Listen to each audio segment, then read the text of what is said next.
The case I'm about to tell you about now is extraordinary in many ways because, unknowingly, a crime victim designed the scientific tool that would allow police to catch and arrest her killer 13 years after her death.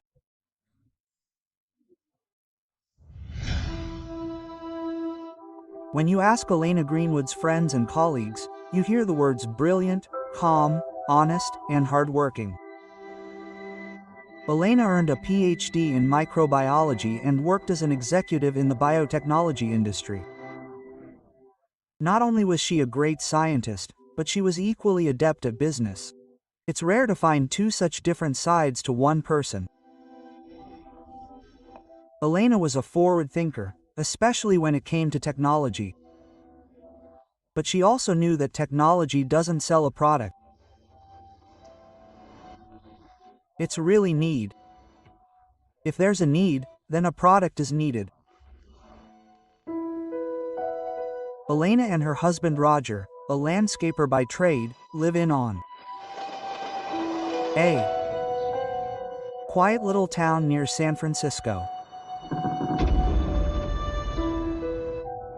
Our story begins on a Saturday night in April 1984, when Roger was out of town on a business trip.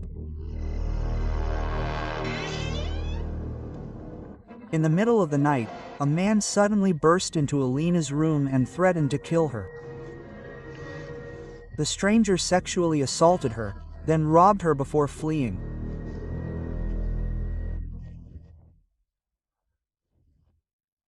Dr. Greenwood described her attacker as being quite tall and slender, athletic, and possibly black or Hispanic with an olive complexion. She couldn't see his face because he was wearing a green hoodie pulled up so that only his eyes could be seen. The attacker entered the house through a kitchen window, but it was Elena's friend who discovered a key piece of evidence that the police had passed by. Outside on the patio, near the kitchen window, was a teapot belonging to Helena. Fortunately, she had the presence of mind not to touch it. The knife was taken as evidence and sent to the forensic lab where fingerprints were taken. Picture the knife. There were 3 fingerprints in this position as if someone had picked the knife up from the windowsill and placed it on the patio. Elena told police that she had made tea before going to bed and placed the knife on the windowsill. It appeared that the attacker moved them before slipping out of that same window. Unfortunately, the fingerprints did not match any of those recorded by the police. With no other leads, the case remained unsolved until the following year. A man was arrested while exposing himself to a 12-year-old girl outside an apartment in Belmont, California. The suspect's name was David Paul Frediani. Belmont is only 7 miles from Helena's home. Suspect David Paul Frediani is a 42-year-old accountant who has never been arrested. Because Frediani resembles the man Elena described, police compared his fingerprints with the ones found on the waistcoat. They matched. I asked him about it. He had denied any involvement in the sexual assault of Mrs. Greenwood. I remember asking him, "Did you ever assault this woman?" And he replied, "No, never." He then told her, "We have your prints." At that point, according to Detective Chapeau, Fred took a deep breath and began to shake. He could even see his chest heaving. Then he said something like, "I was really high when I did those things." He then asked for a lawyer and refused to talk. At the preliminary hearing, where Elena and Freddie were both present, she was asked if she could identify him, but she was unable to say yes. And therein lies the greatest mystery of the whole case. But the fingerprints on the cutter are all the prosecution needs. So the case goes to trial. With the sexual assault trial pending, Elena Greenwood and her husband Roger move from San Francisco to San Diego. She finds a job at Jane Prob, a biomedical research firm that is researching how to diagnose diseases using DNA. It would be more precise and accurate. It would also allow for faster testing, cutting the time from weeks to days, or even days to minutes.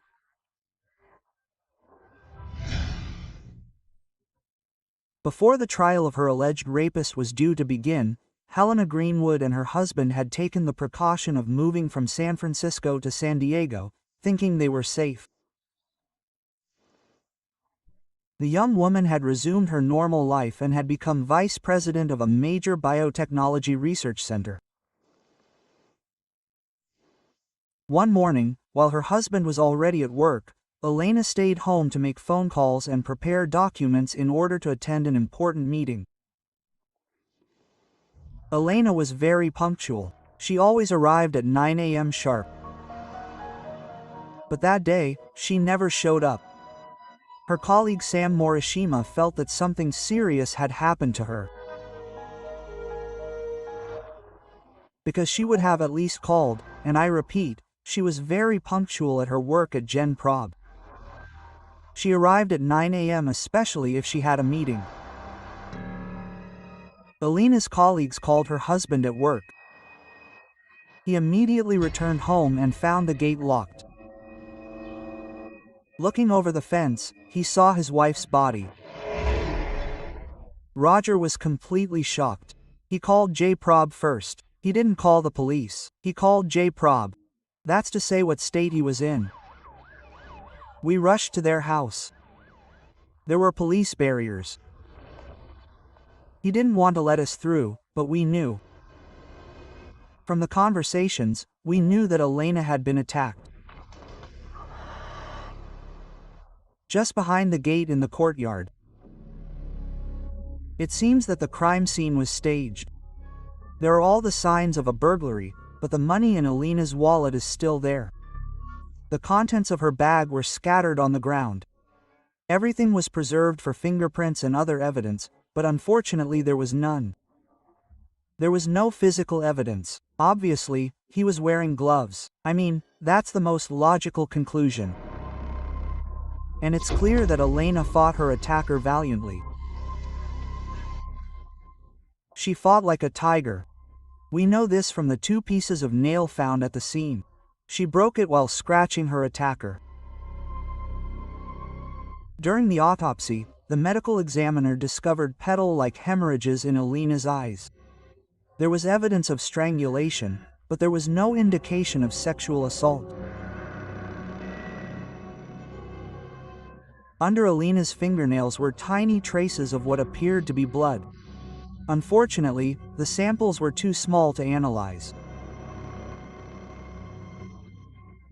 When a strange murder occurs, someone being strangled in broad daylight, the first things that come to mind are marital problems, criminals, or drugs.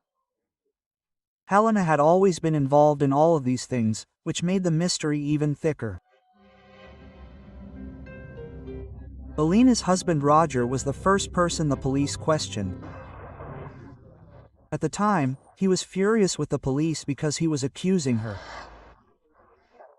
He was considered a suspect and he kept saying, "Why are they doing this to me?" Whenever a woman is murdered, the prime suspect is usually the husband, and the statistics confirm this. Most women are killed by someone they know well, often for a romantic reason, and the husband is often the perpetrator.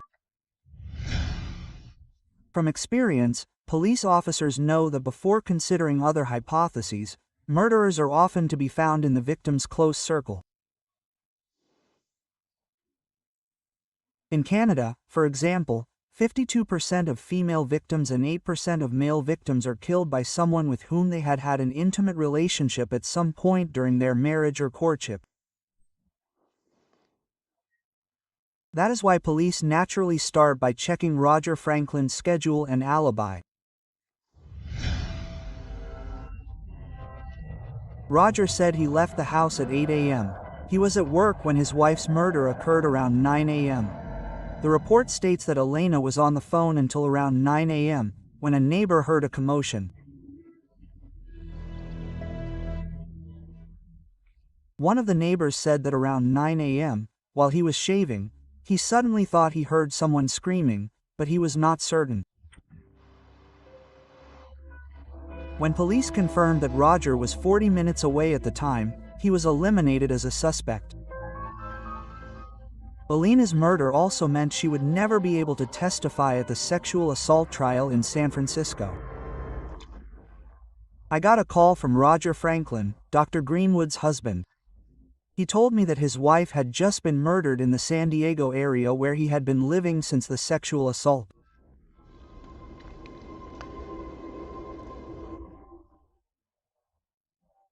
I was disgusted when he told me that her purse had been found next to her and that her car keys and credit cards were still there. It didn't appear to be a robbery. David Paul Frediani, the man accused of sexually assaulting Elena, was out on bail at the time of her murder, but he insisted he was in San Francisco, 500 miles away. Naturally, investigators were suspicious. He was the only person in the world who could see a motive for the murder.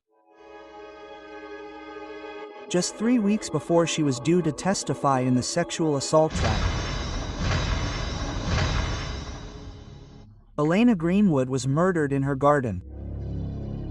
David Paul Frediani turned up as scheduled to appear at the trial for Elena's sexual assault. Prosecutors had the fingerprints found on Elena's dresser, as well as the serological evidence. We had proven that the semen on the pillow in Elena Greenwood's bedroom was indeed semen, and belonged to an individual with a blood type that happened to be a phosphoglucomutase 1 secretor. All of this matched Frediani's type. In 1985, DNA analysis was still fairly tentative. Finally, when confronted with the fingerprints and serological evidence, Frediani pleaded no contest to sexual assault and was sentenced to 5 years in prison.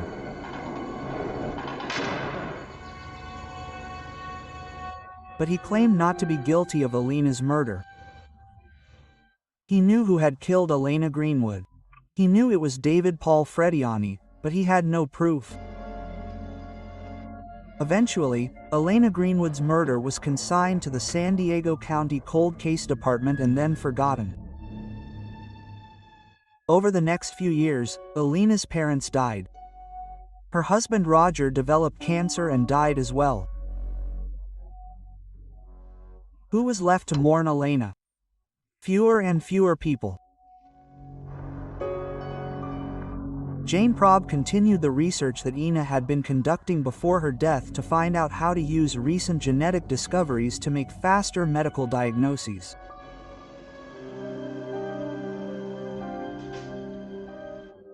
David Frediani was released after serving 3 years instead of 5 and returned to his job as an accountant. He was clearly an egotistical, self-centered sociopath. Look, I got away with it. He simply went back to his quiet life.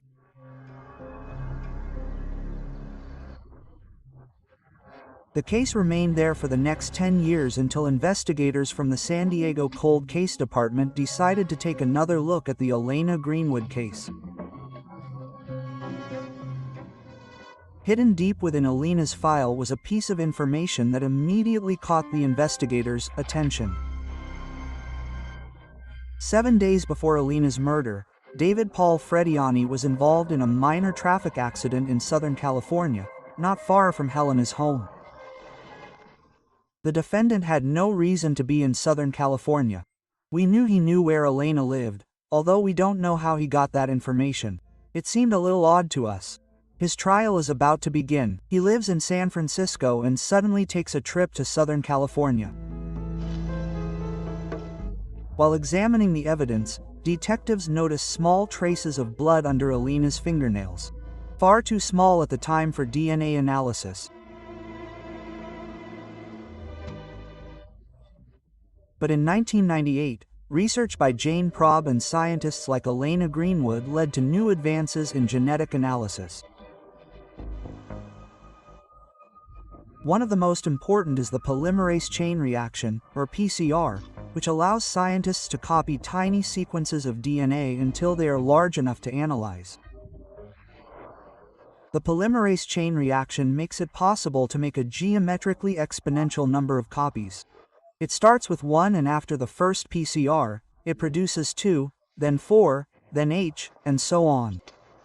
The big advantage for forensic scientists is that PCR is very sensitive. A very small amount of DNA can provide a huge amount of information. It's lucky that he didn't try to analyze the blood at the time, because when you analyze biological substances, you destroy them. And if they had analyzed this blood at the time of Anna's autopsy, they wouldn't have gotten anything out of it and he would have destroyed it. It's lucky that the forensic scientists kept the samples collected at the crime scene without damaging them while trying to extract clues from them, since in the mid-1980s, science didn't yet allow it.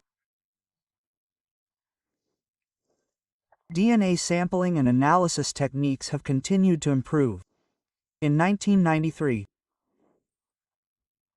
mitochondrial DNA was used to verify that Prince Philip, husband of the Queen of England, was a direct descendant of the sister-in-law of Tsar Nicholas I, who was executed by the Bolsheviks in 1917.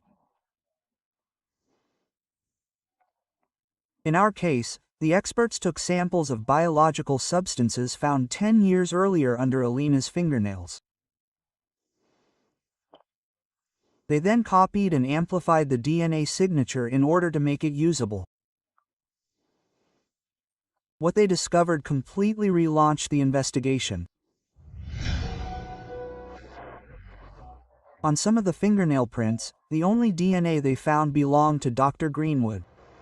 But on one of the fingernails, they found essentially pure DNA, which did not belong to Dr. Greenwood. This piqued their interest, as it was of course possible that it was the murderer's DNA.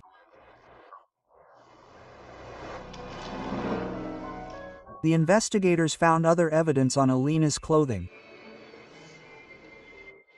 Her nylon tights had been torn, so the investigators decided to look for microscopic traces of blood, which they successfully did.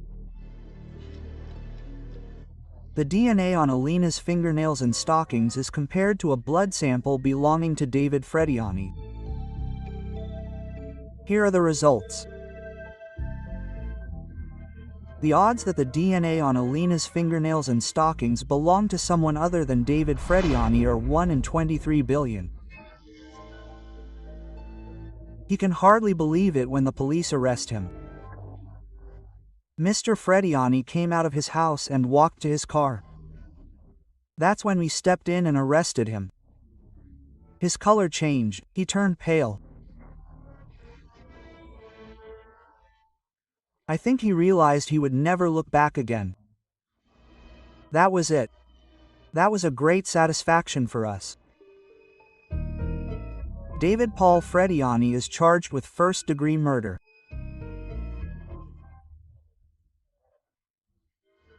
One of the great tragedies of this case is that Roger, who knew Frediani was the culprit, did not live to see the San Diego authorities finally identify Mr. Freddy as the killer.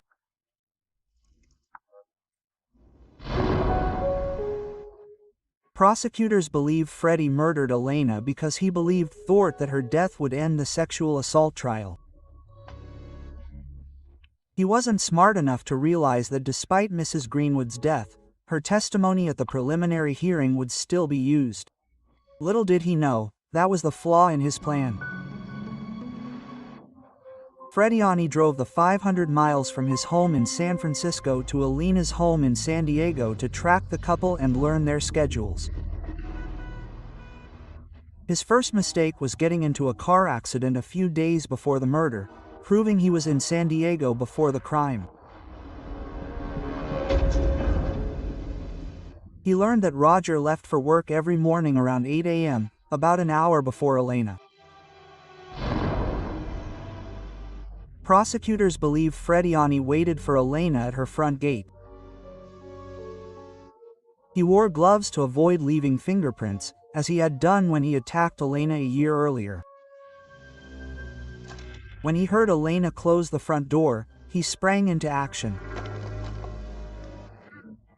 He probably thought his gloves would protect him and didn't realize he'd left behind crucial forensic evidence. Ironically, it was Elena who got hold of it. I can only imagine what was going through Elena's mind when she realized this man meant her harm. Maybe that's a stretch, but we know for sure that she really did scratch like crazy. I wonder if she thought, I'm going to leave evidence to show who the killer is. I'm probably going to die, but I'm going to leave something so you know who killed me. Quote. I think that's what happened. At trial, under cross-examination, Frediani admitted to the sexual assault, but not the murder. Despite that, he was sentenced to life in prison. We expect victims to testify, and that's what Elena Greenwood did. She testified against the defendant at the preliminary examination. Then he stalked her and murdered her. No conviction can avenge what happened to her. Ironically, it was her research that helped catch the killer. Due to the lack of conclusive forensic evidence at the time of the murder, the Helena Greenwood case had to be closed. More than 10 years later, Deputy Laura AIG of the San Diego Homicide Department decided to reopen the case. At 49, she has more than 100 criminal investigations to her name. And with a common persistence, she tries to solve the 300 unsolved murders since 1934. Laura Eilig analyzes the evidence collected after Elena's murder and stored in the police files. So, there are her clothes, a stick of lipstick and 2 sealed envelopes. One of them contained a plastic box containing pieces of the victim's fingernail. Haig sent the residue to the Institute for Serological Research in Richmond, California, for analysis. She feared that the DNA had degraded to the point of being unusable. But luck smiled on her, and we know the rest. After the verdict was announced and Frediani was convicted, Laura Heilig called Elena's father, who lived in London.